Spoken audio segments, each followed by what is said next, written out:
Hello, welcome to Levant TV Headlines. President Barack Obama urged a broad front against the Islamic State as NATO leaders gather in Wales, with Britain and France weighing joining US airstrikes in Iraq.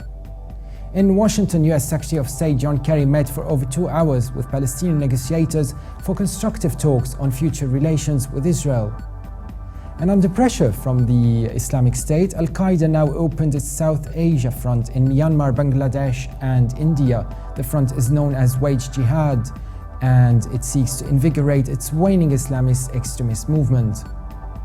EU officials said world powers and Iran are to meet in New York on September the 18th for a new round of talks on Tehran's disputed nuclear program.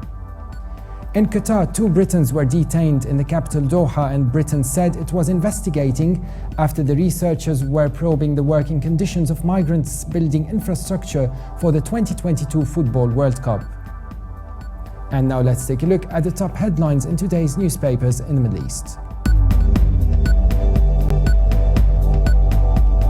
In Cairo, the Egypt Independent Headlines court postpones lawsuit demanding the disbandment of religious parties. The lawsuit filed by Popular Front against the Brotherhoodization of Egypt, calling for the dissolution of all religious parties.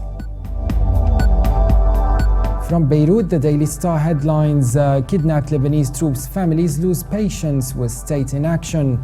About 100 parents, children and cousins sat on the hot asphalt in the scorching sun near Beirut's Riyad al-Silh Square, warning the ministers meeting just a few meters away that if they do not act immediately to end the detention of their men, the results would be worse than expected. The Gulf News reports that the UAE supports all regional global efforts against terror. It features a photo on the father of a Lebanese soldier captured by hardline Syrian Islamists, where he mourns at a hearse carrying the coffin of another soldier, Ali Sayed, who was beheaded by ISIS militants in Arsal during his funeral in Akkar, North Lebanon yesterday. The Gulf News also highlights on the latest figures collected by the Dubai Statistics Center, showing 3 out of 4 residents in Dubai are males. And now let's take a look at the top MidEast headlines from papers here in the UK.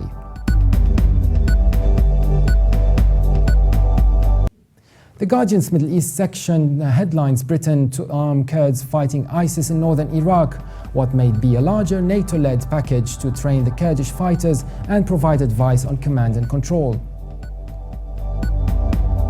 Also in the UK, the Independent reports on a Glaswegian bedroom radical 20-year-old Aqsa Mahmoud, whose parents have pleaded for her to come home after she fled home to join jihadist fighters' sex branch in Syria.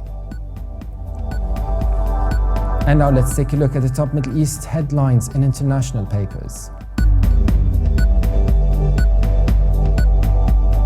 In Germany, the Deutsche Welle features a headline which perhaps summarizes what here at Levant TV we were warning of maybe before mainstream media. The German paper headlines its Middle East section is the West the next target on the Islamic State attack list. US President Barack Obama said on Wednesday during a visit to Estonia that his country's clear objective was to degrade and destroy the Islamic terror group, the Islamic State. In Beijing, the Global Times reports on former Arab-Israeli lawmaker Said Nafa sentenced for visiting Syria and Lebanon. The former member of Knesset was convicted in December 2011 for visiting what Israel considers both Syria and Lebanon as enemy states. That was it. For more updates, visit our website, levant.tv.